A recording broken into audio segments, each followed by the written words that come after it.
Meus irmãos, a paz do Senhor, eu quero glorificar a Deus por mais essa oportunidade de ministrar da sua palavra. Eu estou impelido hoje de ministrar uma palavra que considero muito difícil, e, portanto, precisarei bastante da sua atenção, que está em Romanos, capítulo 5, versículo 1 ao 11. Carta de Paulo aos Romanos, capítulo 5, versículo 1 ao 11. Hoje de tarde, quando o pastor Jason me chamou para ministrar, essa palavra foi a única que ficou incisiva no meu coração e dediquei a tarde tentando extrair daqui algumas lições, e eu gostaria que você prestasse bastante atenção em mim nesta noite. Da última vez que eu ministrei, eu falei sobre mordomia cristã e fiz mais aplicações logo de cara. Hoje vai ser diferente, hoje a gente vai ter que trabalhar um conteúdo mais doutrinário, com mais calma, vamos ter que olhar para o texto com mais cuidado, vamos fazer uma abordagem de outros capítulos, e eu encerro em Romanos capítulo 5 hoje. Diz assim a palavra do Senhor, Romanos capítulo 5, versículo 1 a 11. Tendo sido, pois, justificado pela fé, temos paz com Deus por meio do nosso Senhor Jesus Cristo. Por quem, olha a expressão, por quem também temos acesso pela fé a esta graça, na qual estamos firmes, e nos gloriamos na esperança da glória de Deus. E não apenas isso, mas também nos gloriamos nas tribulações, sabendo que a tribulação produz perseverança, a perseverança, caráter aprovado, e o caráter aprovado, esperança. E a esperança não desaponta. Por quê? O motivo de não desapontar: porque o amor de Deus foi derramado no nosso coração pelo Espírito Santo que nos foi dado. Pois, quando ainda éramos fracos, pecadores, Cristo morreu pelos ímpios no tempo determinado. Porque dificilmente alguém morreria por um justo, mas pelo bom, talvez alguém tivesse coragem de morrer. Mas, contrariando a isso, mas Deus prova o seu amor para conosco, em que Cristo morreu por nós quando ainda éramos pecadores. Logo, muito mais agora, tendo sido justificados pelo seu sangue, seremos salvos por ele da ira. Porque se quando éramos inimigos fomos reconciliados com Deus pela morte do seu Filho, muito mais estando reconciliados, seremos salvos pela sua vida. E não somente isso, mas também nos gloriamos em Deus por nosso Senhor Jesus Cristo, por meio de quem agora recebemos a reconciliação. Uma breve oração. Pai de nosso Senhor e Salvador Jesus Cristo, graças te damos, Senhor, pela oportunidade que temos de uma vez estar na tua casa. Senhor, eu lhe peço, usa-me, Senhor, como um canal nesta noite, que eu seja apenas e tão somente um eco, que reproduzirá tudo quanto tu estás a falar neste lugar. Perdoe as minhas debilidades, as minhas omissões, as minhas transgressões, mas me ajude, Senhor, a ser um canal para a tua igreja neste lugar. Senhor, eu lhe peço, Senhor, que tu possas trazer luz ao entendimento dos irmãos, que tu possas, Senhor, trazer alegria aos nossos corações, que tu possas aquecer o nosso espírito e fazer com que o teu nome uma vez mais seja engrandecido e glorificado. Portanto, Senhor, eu lhe peço, fales e não te cales, em nome de Jesus, amém e amém. Bem, a carta de Paulo aos Romanos é uma carta belíssima, recheada de muitos detalhes fundamentais para a compreensão de muitas coisas no que diz respeito à vida cristã e às suas doutrinas basilares. Quando olhamos para a carta aos Romanos, nós vemos que Paulo trata na carta de maneira muito interessante, de maneira muito profunda, de maneira muito detalhada, a manifestação da graça de Deus e do seu alcance, a sua oferta a todos quanto creem no sacrifício de Jesus. A carta de Paulo aos Romanos é considerada uma das cartas mais importantes do Novo Testamento. F. Bruce chegou a denominar a carta aos Romanos como sendo o Evangelho de Jesus segundo escreveu Paulo. F. Bruce chegou a chamar a carta de Paulo aos Romanos como o Evangelho de Jesus segundo Paulo. Essa afirmação não é nem um pouco exagerada, porque de fato, quando olhamos para a carta aos Romanos, nós vemos que Paulo se concentra, no início ao fim da carta, em trabalhar as noções acerca do Evangelho de Jesus. Paulo expõe o Evangelho de Jesus de maneira magnífica nesta carta, de maneira sistemática nesta carta, e ao ponto de nos fazer compreender a graça de Deus, tal como talvez nenhuma outra carta do Novo Testamento. A partir disso também, nós temos uma afirmação muito interessante. Os irmãos sabem que não sou tanto de fazer citações, mas eu acho importante para essa abordagem. Nós temos uma afirmação muito interessante do John Stott, um teólogo reformado, mas que faz uma observação muito interessante da carta aos Romanos, quando ele diz que a carta aos Romanos é uma espécie de manifesto cristão. Isto é, nós vemos na carta aos Romanos, Paulo apresentando uma visão muito abrangente da salvação. Paulo aborda a natureza pecaminosa dos homens, de todos os homens, a culpa universal. Ele aborda, portanto, a necessidade de redenção, a necessidade de justificação, a necessidade do perdão, e depois ele aponta os efeitos da morte e da ressurreição de Jesus Cristo. Além disso, quando olhamos para a carta de Paulo aos Romanos, nós vemos que um dos grandes motivos pelos quais essa carta é tão importante é porque Paulo aborda de maneira sistemática a maneira com que Deus planejou e executou a justificação dos pecadores pela fé em Cristo Jesus.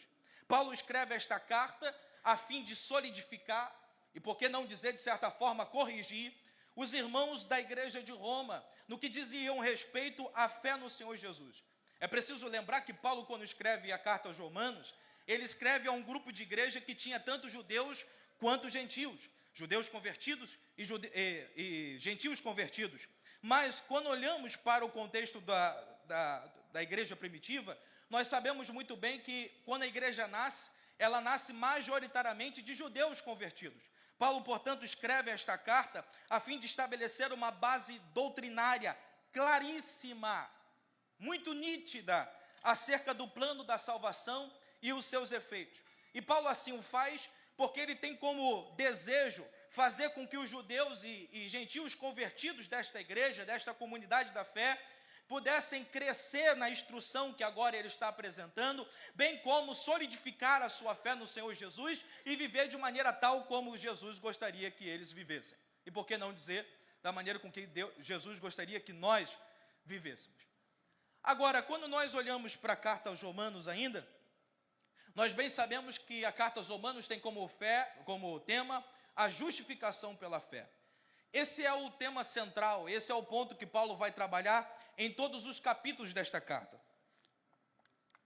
E essa importância se dá porque, dentre tantos motivos, Paulo escreve esta carta na busca de apresentar uma resposta à pergunta que está em Jó 9, versículo 2. Em Jó, capítulo 9, versículo 2, está a seguinte pergunta: como o homem pode ser justo para com Deus? Esse é um grande desafio, essa equação precisava ser resolvida. Os irmãos bem sabem de que o homem, quando pecou, e a pregação de hoje não é nenhum tipo de novidade para os irmãos estão já cansados de saber sobre esse assunto, mas como o próprio Paulo disse algumas vezes, eu não canso de vos dizer a mesma coisa, faz parte daquilo que nós temos que fazer. Mas quando Paulo vai fazer essa abordagem aos Romanos, ele está de maneira muito clara fazendo uma abordagem para resolver essa equação.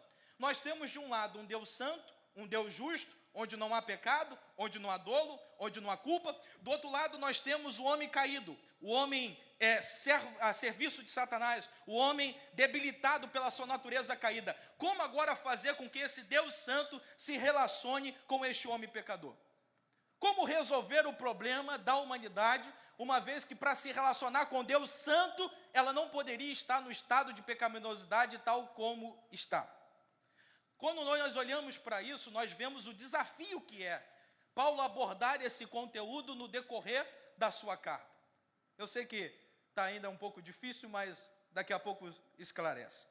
Pois bem, quando os irmãos olhem daqui a pouco Romanos capítulo 1 e depois deixe aberto Romanos capítulo 5, que eu vou fazer uma exposição do texto, mas quando nós olhamos para Romanos capítulo 1, nós vemos que Paulo primeiro faz o que é comum, uma saudação inicial, estabelece um contato com seus leitores, E depois ele dedica os 3 primeiros capítulos desta carta para falar sobre os mais diversos ângulos acerca da condenação universal dos pecadores, sejam eles gentios ou judeus.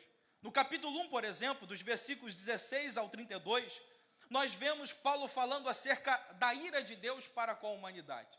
E essa ira de Deus para com a humanidade é fruto de uma humanidade que rejeita a verdade de Deus e se distancia de Deus com uma prática deliberada de pecado.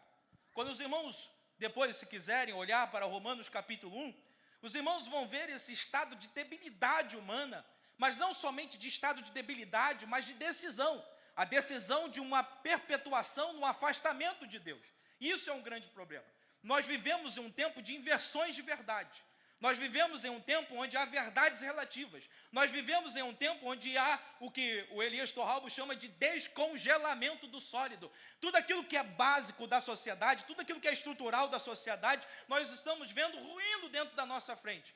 Mas por mais que isso seja a realidade daqueles que estão aqui do lado de fora, por mais que essa seja a realidade da humanidade caída, desfigurada pelo pecado, essa não pode ser a nossa realidade. Nós que estamos em Cristo Jesus, nós não andamos em areia movediça, nós andamos firmados na rocha, que é Cristo Jesus, o nosso Senhor.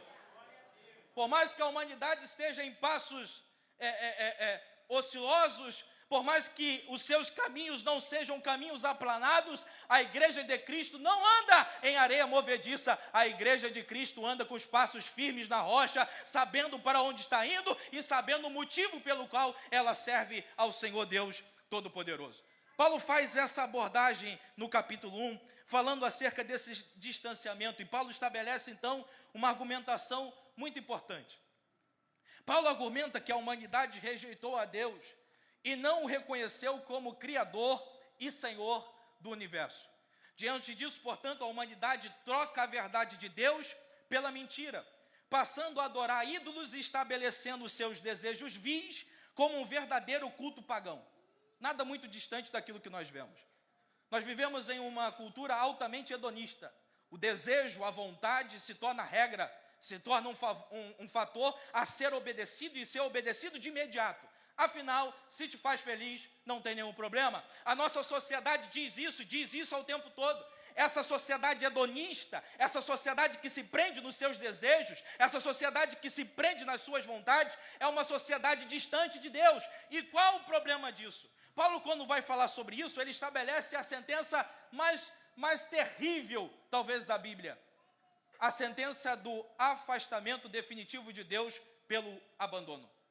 Os homens, e aí os irmãos sabem no contexto, ali está falando de homens que deixaram o seu desejo natural, está falando no contexto até de homossexualismo como a consequência final desse afastamento, e a nossa sociedade prova isso, mas isso é assunto para outro dia. Mas quando o Paulo vai falar sobre isso, Paulo fala sobre que Deus os abandonou aos seus próprios desejos. O homem está teimando tanto, nesse contexto, o homem está teimando tanto contra a vontade de Deus, o homem está relutando tanto para seguir a vontade de Deus, que Deus simplesmente os abandona aos seus próprios desejos. Pior coisa que Deus pode fazer é nos abandonar nos nossos próprios desejos. Eu quero glorificar a Deus, eu acho que você tem motivo para glorificar, porque todas as vezes que estamos inclinados demasiadamente aos nossos desejos, ainda tem profetas na terra para nos dar orientação, ainda lemos a palavra e somos por ela confrontados, ainda temos o Espírito que fala ao nosso coração, dizendo não é bem por esse caminho, não é bem dessa forma, não é bem desse jeito, você até quer fazer, você até vê sentido, mas não é aquilo que tem que ser feito, não é assim como se faz, e graças a Deus, porque todas as vezes que ouvimos a palavra do Senhor e damos a ela orientação, saímos do caminho da morte e vamos para o caminho da vida, e o nome do Senhor é glorificado através de nós.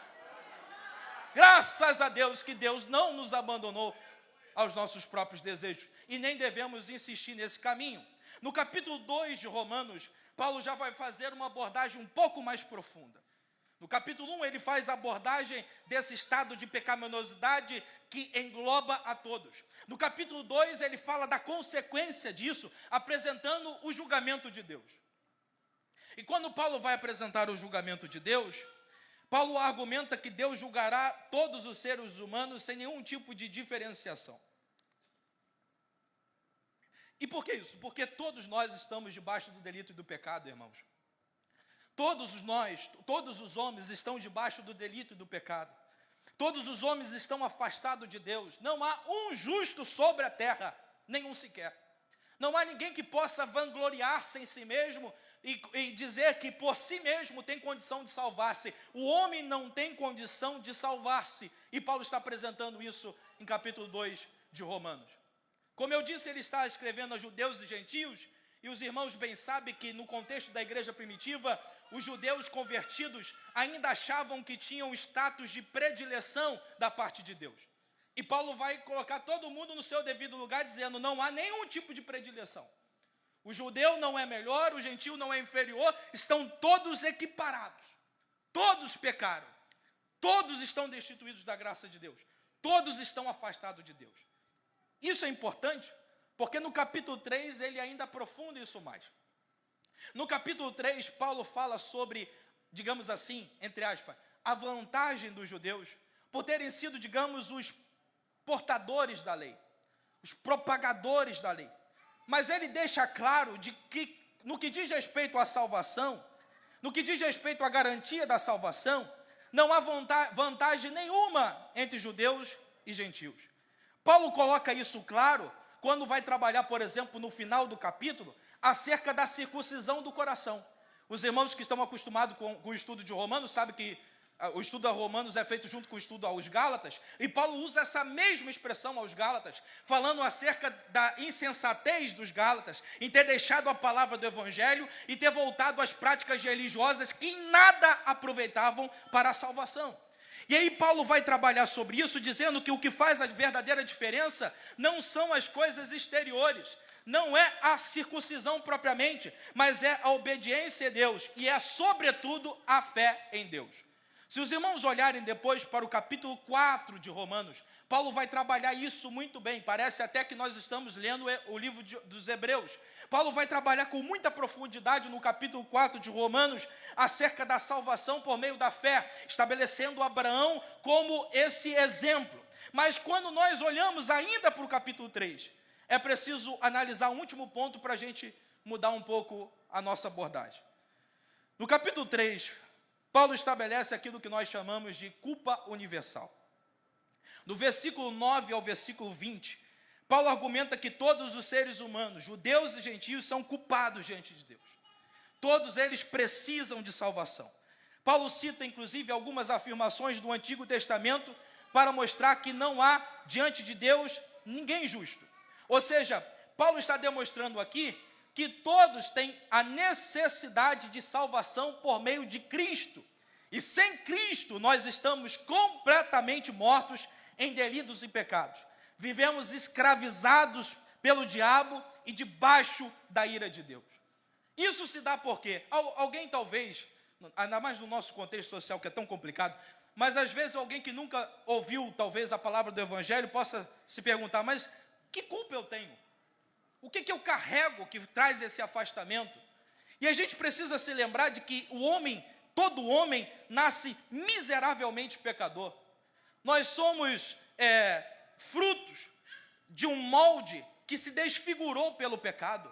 Adão e Eva, quando pecaram e introduziram o pecado no mundo, eles não apenas trouxeram danos a si mesmos, mas eles trouxeram danos a todos aqueles que vieram depois. Todos, portanto, nasceram em pecado, nasceram afastados de Deus, nasceram mortos em seus delitos e pecados. A nossa natureza passou a fazer oposição a Deus, a nossa natureza passou a rejeitar as coisas de Deus. Todos herdaram a natureza pecaminosa que faz oposição constante à vontade de Deus. Não há um justo sobre a terra, nenhum sequer. Mas, obviamente, eu não quero trazer uma palavra de desesperança aos irmãos. Paulo, quando vai falar sobre isso, é interessante porque ele coloca todos no seu lugar. E, aliás, os calvinistas gostam de fazer complicação com todos aqui, né? Porque nenhum calvinista nega que a culpa é universal, que todos estão em pecado. Mas quando eles usam a expressão seguinte, de que todos são alcançados pela graça de Deus, eles estabelecem algumas limitações, mas isso não faz sentido. Por que não faz sentido? Dentre tantos motivos. Porque se a culpa alcançou a todos, a resposta de Deus para a solução não pode alcançar alguns. A resposta de Deus para a solução também alcança a todos. A culpa alcançou a todos. Satanás quis desfigurar a todos, mas agora vem Deus por meio de Cristo, oferecendo a todos remissão, perdão, restauração, justificação, reconciliação e a graça de Deus operando em nós. Deus não poderia dar uma resposta aquém do problema. Deus não poderia dar uma resposta aquém do problema. Deus, quando apresenta uma resposta, apresenta por meio de Cristo a oportunidade de que todos alcancem a salvação por meio do Senhor Jesus.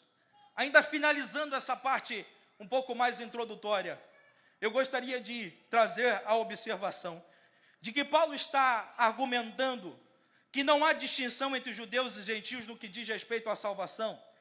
E quando ele vai falar sobre isso, ele enfatiza de que a universalidade do pecado alcançou a todos e Deus apresenta também uma graça, uma oportunidade de salvação em caráter universal. Paulo está preparando o terreno para apresentar Jesus, para apresentar a Cristo como o único mediador, como o único que propicia a salvação, independente de origem étnica ou religiosa. E aí eu gostaria de fazer algumas outras pontuações. Quando nós olhamos para o contexto judaico, nós sabemos que os judeus confiavam na lei e achavam que poderiam por ela se justificar. Jesus mostrou que isso não era possível. Se os irmãos se atentarem bem às palavras de Jesus, embora ele sendo, obviamente, o cumpridor da lei, ele faz algumas advertências com aquela frase famosa: eu, porém, vos digo, ou em verdade vos digo. Por exemplo, quando os judeus trabalhavam a questão do adultério, se pensava apenas no ato. Jesus disse que aquele que só olhar e desejar, este já cometeu adultério.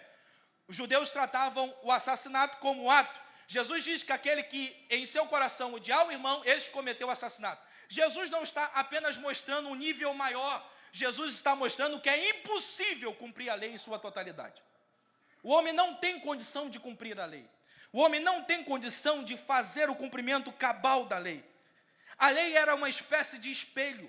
Ela revelava o pecado, ela revelava a debilidade do homem, mas ela não servia para purificar esse homem. O alvo da lei, como Paulo escreve aos Gálatas, que era uma espécie de tutor, era mostrar a necessidade de limpeza, mas ela por si mesma não podia tornar ninguém limpo. Deus não pode isentar ninguém do pecado no que diz respeito à sua própria justiça. O homem pecou e, portanto, Deus precisava tratar essa situação. Romanos capítulo 3, versículo 12, todos se desviaram, tornaram-se juntamente inúteis. Não há ninguém que faça o bem, não há ninguém que nenhum sequer. O homem necessita, portanto, desesperadamente de uma solução. O homem, portanto, necessitava desesperadamente de sair dessa situação de condenação, e para isso ele dependia que Deus propiciasse o perdão dos seus pecados. Não somente o perdão dos seus pecados, mas a libertação da culpa, a libertação do domínio, e mudasse a sua natureza para que o homem pudesse agora corresponder àquilo que Deus desejava. E graças a Deus por isso. Graças a Deus, porque mesmo antes da fundação do mundo, como disse o apóstolo João na sua primeira epístola, salvo engano, capítulo 4, versículo 19, nós o amamos porque ele nos amou primeiro. Deus sabendo que nós pecaríamos, Deus sabendo que o homem pecaria, ele estabeleceu na eternidade um plano para resgatar esse homem, um plano para trazer esse homem para perto, um plano para que pudéssemos de novo ter livre acesso a Deus por meio do sacrifício de Cristo. Então, se todos pecaram e estão distantes de Deus, se todos estão mortos espiritualmente, como Deus Santo pode se relacionar com o homem pecador? E aí vem a necessidade de entendermos a justificação. A justiça de Deus exige a morte do pecador. Por outro lado, o seu amor quer ofertar salvação, perdão e redenção. Como pode então equilibrarmos essas coisas. E aí a gente vai para Romanos capítulo 3. E aí eu, de fato, começo a pregar. Romanos capítulo 3, versículo 24. Romanos capítulo 3, versículo 24, Paulo diz assim: sendo justificados gratuitamente por sua graça, mediante a redenção que há em Cristo Jesus, a quem propôs no seu sangue, como propiciação mediante a fé, para manifestar a justiça, por ter Deus, na sua tolerância, deixado impunes os pecados anteriormente cometidos, tendo em vista a manifestação da sua justiça no tempo presente, para que ele mesmo fosse justo e justificador daquele que tem fé em Jesus. O primeiro ponto aqui de Romanos capítulo 3, para que a gente possa começar de fato a trabalhar o conteúdo desta noite, é a primeira expressão de Paulo: sendo justificados gratuitamente por sua graça. Justificação gratuita. Quando nós olhamos para isso, nós precisamos entender que Paulo afirma que os pecadores são justificados gratuitamente por Deus. O pecador não é justificado pelas suas obras, o pecador não é justificado pelos seus próprios méritos, mas sim pela graça de Deus que se opera em Cristo. E é só por meio de Jesus que deu a vida por nós, é que podemos ter esse livre acesso. Mas o que é justificação? O que é a justificação? A justificação é um ato pelo qual Deus declara justo a pessoa que chega a Ele através da mediação de Jesus. Justificação, portanto, é tanto o cancelamento de uma dívida, quanto o crédito que Deus deposita por meio de Cristo na vida deste que até então não tinha nenhuma condição de se aproximar a Deus. A justificação é a declaração de Deus de que um pecador é feito justo diante dele, não com base nas suas obras ou méritos, mas sim com a fé em Jesus. Eu vou te explicar melhor. Nós estávamos mortos em delitos e pecados. Nós não tínhamos chance nenhuma de absorção. Nós estávamos completamente debilitados pela nossa natureza caída. Havia um juiz diante de nós, o Deus Todo-Poderoso, Justo e Fiel. Havia um promotor, um acusador, Satanás. Mas quando a sentença ia ser proferida, no momento em que a sentença ia ser proferida, alguém tomou o nosso lugar. Alguém pagou a nossa dívida, e nós que seríamos condenados, fomos tornados justos, fomos justificados, porque aquele que tomou o nosso lugar e fez propiciação por nós em nosso lugar, tomou as nossas dores, pagou a nossa dívida, ele nos fez justos para a glória do nome do Deus o Pai. Nós não somos justos por nós mesmos, nós somos justos, ou melhor, nós somos justificados, porque no momento em que a sentença de condenação ia ser dada, houve um mediador, houve alguém que tomou a nossa culpa, houve alguém que tomou o nosso lugar, e aquele que não tinha pecado, se fez pecado por nós, deu a sua vida por nós, derramou o seu sangue, e agora nós temos livre acesso a Deus, por causa do sangue de Cristo.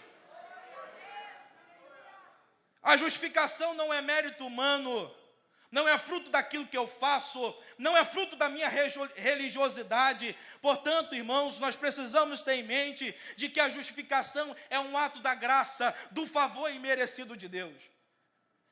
Você gosta de ser ouvido por Deus? Você gosta de se comunicar com Deus? Deus só te ouve, porque no momento que Ele olha para você, Ele não vê mais os seus pecados. Ele não vê mais os seus delitos, Ele não mais vê as suas falhas, mas Ele vê o sangue do seu Filho que faz essa expiação por nós. É o sangue de Jesus sobre nós que faz com que a ira de Deus seja aplacada e nós possamos manifestar e viver e experimentar o seu amor para conosco. Paulo deixa isso muito claro, quando ele vai falar de que, nessa parte de Romanos capítulo 3, de que a salvação é uma oferta de Deus. Por mais que nós entendamos, como assembleanos que somos, de que Deus não é o único a propiciar a salvação, no que diz respeito que Ele oferta, mas nós precisamos ter fé, nós precisamos ter arrependimento, nós precisamos corresponder, mas fato é que a obra da salvação é de iniciativa de Deus. Isso deveria alegrar os nossos corações, eu vou tentar explicar isso daqui a pouco em Romanos 5. Porque Deus é quem toma a iniciativa de resgatar o homem. A salvação é ofertada por Deus. É Deus quem toma iniciativa. É Deus que, por nos amar, oferece a nós a salvação por meio do seu Filho. No que diz respeito à salvação, não faz diferença quantas obras sociais você faz. No que diz respeito à salvação, não faz diferença quanto tempo de pregação você ministra. No que diz respeito à salvação, não faz diferença se nós temos carteirinha e se frequentamos a ceia todos os meses. No que diz respeito à salvação, religiosidade não resolve nada, aparência não resolve nada, exterioridade não resolve nada. No que diz respeito à salvação, somente o sangue de Cristo é que resolve a nossa dívida e nos faz próximos de Deus novamente. É somente na nossa íntima comunhão com Cristo é que ficamos completamente livres da condenação do pecado e um dia seremos livres do seu domínio. Hoje, pela justificação, já passamos a ser livres da condenação do pecado. Satanás já não pode mais fazer acusações contra nós, porque nós temos junto ao Pai um advogado, Jesus Cristo, fiel e justo, que faz a nossa defesa. No momento presente, a justificação está trabalhando em nós, no processo de santificação, para que sejamos livres do domínio do pecado. Mas num dia, onde o nosso corpo será glorificado, esse corpo debilitado, esse corpo que ainda cede ao pecado, esse corpo ainda sob a influência da natureza caída, esse corpo que muitas vezes cede às influências das trevas, ele não mais terá nenhum tipo de influência sobre nós. Paulo escreveu sobre isso em 1 Coríntios, capítulo 15, versículo 51. Eis que vos digo o mistério, nem todos dormiremos, mas todos seremos transformados no momento, no abrir e fechar de olhos, ante a última trombeta, porque a trombeta soará, e os mortos ressuscitarão incorruptíveis, e nós seremos transformados, porque convém que aquilo que é corruptível se revista de incorruptibilidade, e aquilo que é mortal se revista de imortalidade, e quando isto que é corruptível se revestir de incorruptibilidade, e isto que é mortal se revestir de mortalidade, então cumprir-se-á a palavra que está escrita: tragada foi a morte na vitória. Onde está a morte, o teu aguilhão? Onde está o sepulcro, a tua vitória? O aguilhão da morte é o pecado, e a força do pecado é lei, mas graças a Deus que nos dá vitória por nosso Senhor e Salvador Jesus Cristo. Não há mais condenação sobre nós, e o sangue de Jesus nos purifica de todo pecado, e um dia o pecado não terá sequer influência sobre nós, porque esse corpo será transformado. Já não mais cederemos às paixões vis do nosso coração, mas faremos aquilo que agrada ao nome do Senhor para todo sempre. Glória, pois, a Jesus.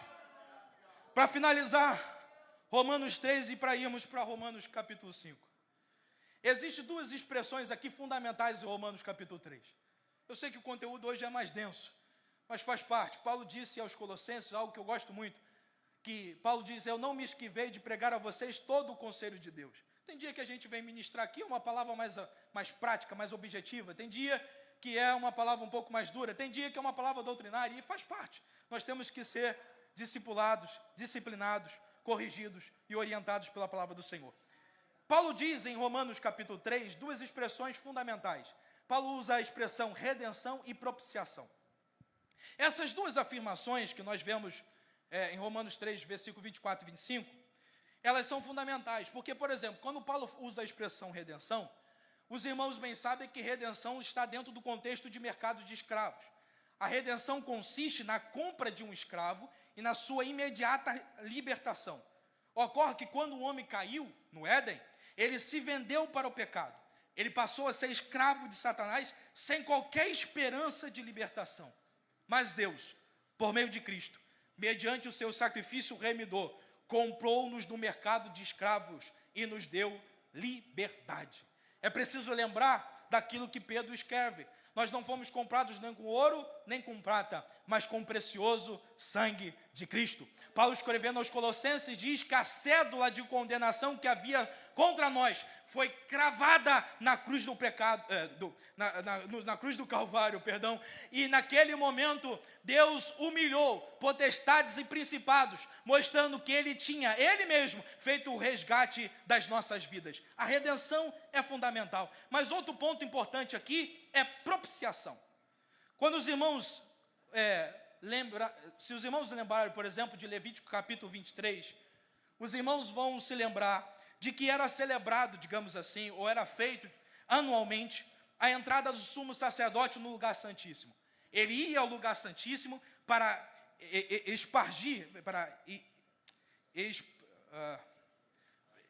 aspergir, obrigado. Ele ia ao lugar santíssimo para aspergir o propiciatório com o sangue expiador, o sangue de um animal. E ali ele rogava o perdão para o pecado do povo. Contudo, esse efeito era um efeito temporário. Esse sangue que fazia a cobertura do pecado e inibia a ira de Deus, ele era de efeito temporário. Mas os irmãos se lembram daquilo que está em Hebreus capítulo 10, versículo 10? Em Hebreus capítulo 10, versículo 10 está escrito assim: e foi por essa vontade que fomos santificados, mediante a oferta do corpo de Jesus Cristo, feita uma vez para sempre. Todos os sacerdotes apresentavam-se dia após dia, ministrando e oferecendo, muitas vezes, os mesmos sacrifícios, que nunca podiam remover pecado. Cristo, porém,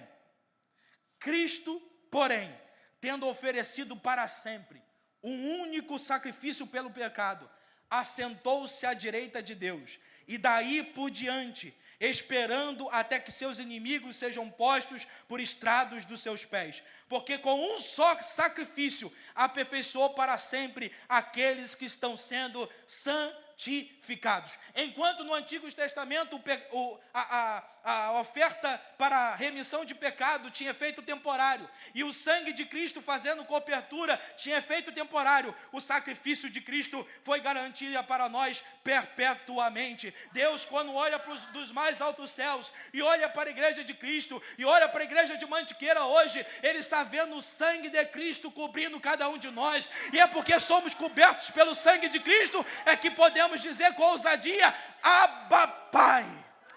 Aleluia. É por causa do sangue de Cristo que quando você dobra os seus joelhos e clama ao Deus dos mais altos céus, conhece a sua voz, conhece a minha voz, conhece os clamores do nosso coração e está sempre pronto para nos atender. O sacrifício de Cristo foi suficiente, feito uma vez só. E o que me dá alegria, quem sabe outro dia a gente fala sobre isso, é o caráter de mediação de Jesus. Porque quando nós olhamos para cá, por exemplo, o autor dos Hebreus fala mediante a oferta do corpo de Cristo, feito uma vez para sempre. E aí quando ele diz adiante, Cristo, porém, tendo oferecido para sempre o único sacrifício pelos pecados, assentou-se à direita de Deus, e daí por diante está esperando que seus inimigos sejam postos por os cabelos dos seus pés. Quando o autor dos Hebreus usa essa expressão, isso é fantástico, porque Cristo não apenas propiciou o nosso resgate, Ele não apenas fez a nossa justificação, mas Cristo está à direita de Deus, representando a humanidade nos céus. E é por isso que quando nós clamamos a Deus, somos ouvidos por Ele, porque à sua direita está a representação, o Emanuel, o Deus conosco, o homem-Deus, o Deus-homem, que faz a mediação para mim e para a sua vida, que conhece as necessidades humanas como ninguém, que passou sono, que passou fome, que também sentiu vontade de comer, de beber, que também sentiu um pouco das limitações humanas, físicas, e Ele é capaz de mediar a nossa condição diante de Deus, o Pai. E para a gente encerrar, Romanos capítulo 5. Tendo entendido o contexto de justificação, tendo entendido que quem nos faz justo é Cristo por meio do seu sangue, agora a gente pode entender o que Paulo escreve em Romanos capítulo 5. Paulo, em Romanos capítulo 5, ele começa a falar daquilo que nós chamamos de bênçãos da justificação. Romanos capítulo 5, versículo 1 diz assim: tendo, pois, sido justificados, temos paz com Deus, por meio de nosso Senhor e Salvador Jesus Cristo. Por meio, mediação, é aquela questão que eu acabei de falar.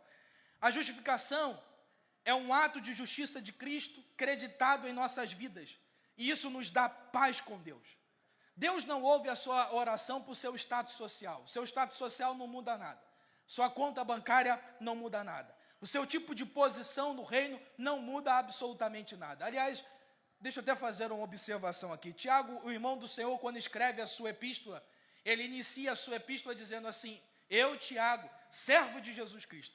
Eu acho interessante isso porque Tiago é irmão do Senhor. poderia talvez ter feito uma abordagem de si mesmo diferente. Mas sabe por que Tiago começa a sua carta falando, Tiago, servo do Senhor? Porque no que diz respeito à igreja, o teto ministerial é servo. Ninguém passa desse teto. Todo mundo que quer fazer alguma coisa é servo. Não tem ninguém que consegue bater no peito e dizer, sem mim isso não acontece, sem mim isso não funciona, sem mim ninguém dá glória, sem mim as coisas não andam. Não, no que diz respeito à igreja, todo mundo está no mesmo lugar, é servo. Deus só nos ouve porque Cristo nos dá a condição de nos relacionarmos com Deus em paz. E essa paz que nós temos em nos relacionar com Deus, por meio do sacrifício de Cristo, garante a segunda bênção da justificação que está no versículo 2. Romanos capítulo 5, versículo 2, está escrito assim: por quem também temos acesso pela fé a esta graça, na qual estamos firmes. É porque Cristo fez o sacrifício em nosso lugar. É porque Cristo pagou a nossa dívida, assumiu o nosso lugar, melhor dizendo. É porque por Ele fomos justificados. É por causa de que Ele nos fez justificados diante de Deus. É que temos condição de ter acesso à graça de Deus. É por quem nós temos acesso. E o que é acesso à graça de Deus? Eu poderia falar de alguns pontos, mas o tempo não permite, eu já estou encerrando. Eu vou fazer duas pontuações. Primeiro, o acesso à graça é a oportunidade de relacionamento pessoal com Deus. É por causa da justificação operada em Cristo que nós temos acesso à graça e podemos nos relacionar com Deus. Podemos crescer em relacionamento com Deus. Podemos ficar mais sensíveis à sua voz. Podemos usufruir da sua presença. O segundo ponto é, o acesso à graça garante orientação, garante condução. O acesso à graça nos permite experimentar mais de Deus em nossas vidas e seguir as suas orientações e as suas direções. Além disso, o acesso à graça de Deus nos faz crescer em fé e em santidade. O acesso à graça de Deus nos faz triunfar diante das dificuldades que se apresentam diante de nós. E aí a gente pode olhar para Romanos capítulo 5, versículo 2, parte B. E nos gloriamos na esperança da glória de Deus. Eu não vou fazer a abordagem de Romanos capítulo 5 inteiro, que não vai dar tempo. Mas eu gostaria que você prestasse atenção nessa última abordagem. E nos gloriamos na esperança da glória de Deus. O que é gloriar-se na esperança da glória de Deus? Gloriar-se na esperança da glória de Deus é ter a convicção de uma perspectiva eterna. É ter em mente de que a justificação e aquilo que Deus fez por nós nos garante muitas coisas além dessa vida. Aliás, Paulo também disse, se nós esperarmos em Cristo somente nessa vida, somos mais miseráveis de todos os homens. E Paulo está estabelecendo isto aqui. Ele está dizendo que o cristão precisa ter consciência da sua justificação. E quando o cristão tem consciência da sua justificação, ele mantém o seu acesso a Deus, porque ele sabe que pode se apresentar diante de Deus sem culpa. Ele sabe que pode se apresentar diante de Deus através da mediação de Jesus. E aquele que faz isso, ele sabe que a vida cristã não se resume só nessa terra. Pelo contrário, o cristão tem sempre em mente o céu. Ele sabe que ele não é dessa pátria, mas ele espera a pátria que está reservada para nós, por nosso Senhor e Salvador Jesus Cristo. A igreja no primeiro século não naufragou diante das perseguições, porque ela sempre tinha em mente de que se fechasse os olhos aqui, o Senhor nos receberia lá. De que se alguém matasse aqui, nós tínhamos garantia da vida eterna. Poderia soltar os leões, mas ninguém poderia nos tirar a vida eterna, e é por isso que seguimos triunfantes. Quem tem certeza da salvação e compreende a justificação, pode se gloriar na esperança, porque a esperança não está na caneta de homens, Alá e terra. A esperança não está na decisão do presidente XYZ. A esperança não está na manifestação de hoje. A manifestação está no Senhor dos céus, Todo-Poderoso. Lá te camancho e fácia. Lanjo e evencia racandora manassas.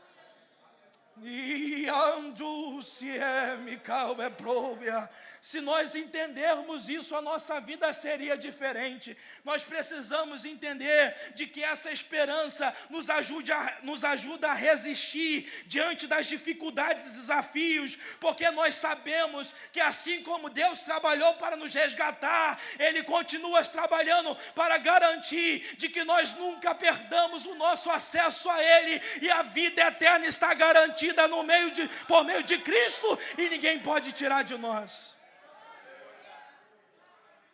Para concluir,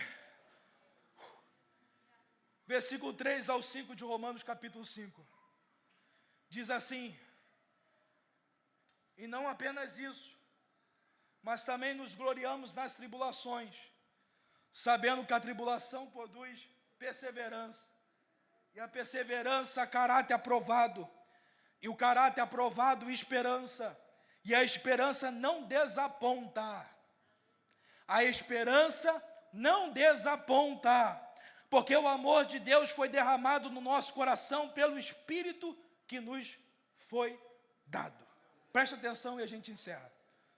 Paulo diz que os cristãos, eles não apenas aceitam a tribulação. Aliás, não é nem essa a proposta, no sentido de até buscar a tribulação, né? Parece que tem gente que tem um pouco dessa mentalidade.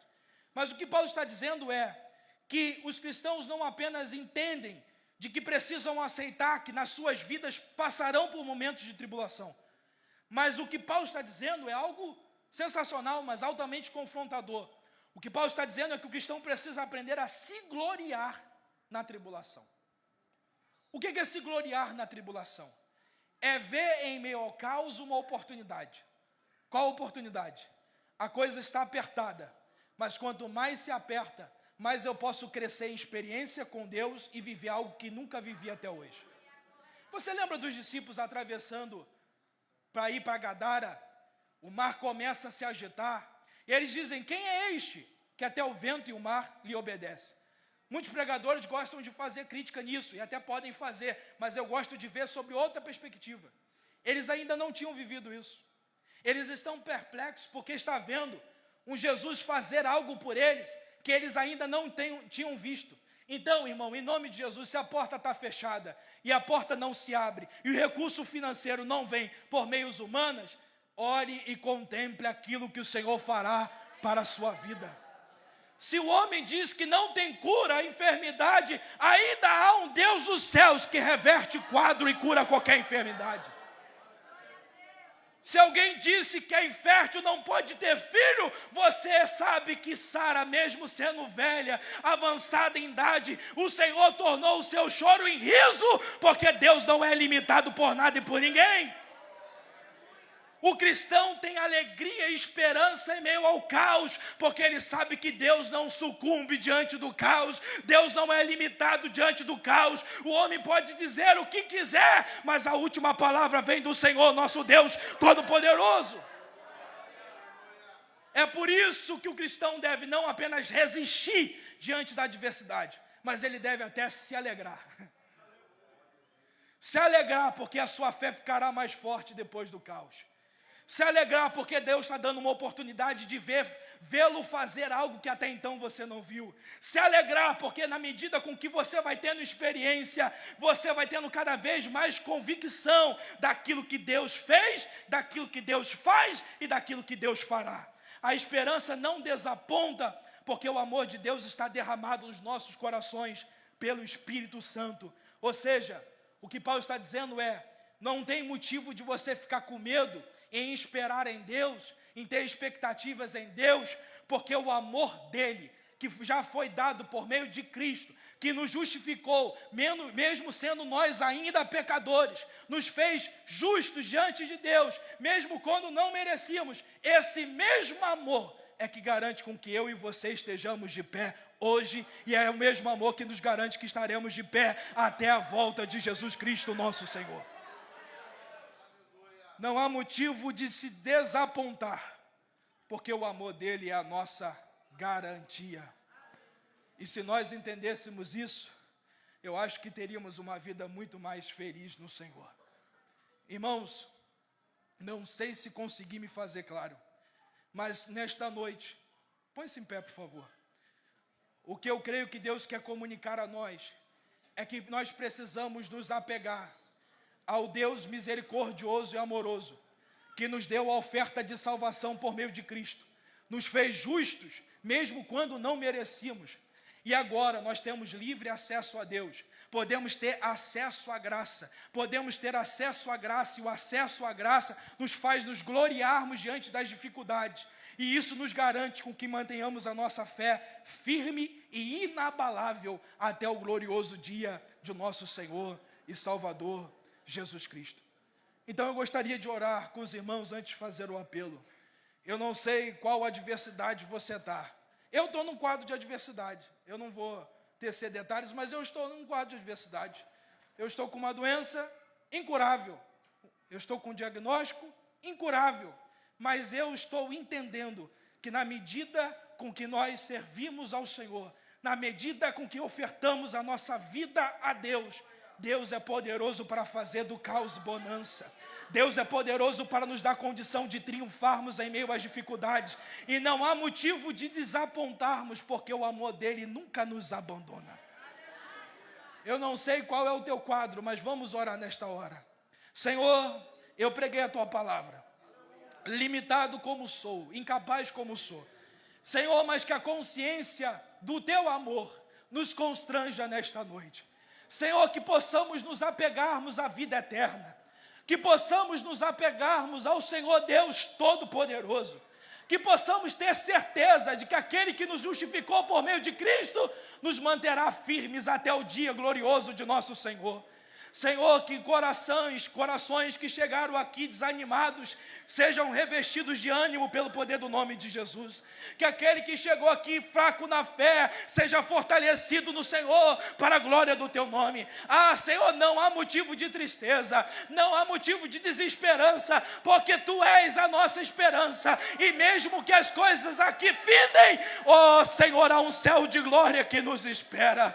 Ah, Senhor, isso é motivo mais do que suficiente para glorificarmos o teu nome e vivermos uma vida que engrandeça ao Senhor para todo sempre. Senhor, eu lhe peço, fortifique o coração dos meus irmãos, a fim de que juntos vivamos na consciência de que tu nos ama e a garantia do teu amor é mais do que suficiente para nós.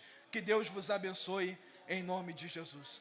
Se há alguém entre nós que porventura quer usufruir desse amor, que quer experimentar dessa justificação, que quer acesso à graça de Deus, que quer viver uma vida triunfante em meio às dificuldades, na certeza de que há muito além dessa vida a nos esperar em Cristo. Levante uma das suas mãos e nós iremos orar por você. Alguém que quer render a sua vida ao Senhor? Alguém? Alguém que quer render a sua vida ao Senhor? Se não há, que Deus abençoe os irmãos e que Ele faça com que esta palavra se comunique além das minhas debilidades. Que Deus vos abençoe.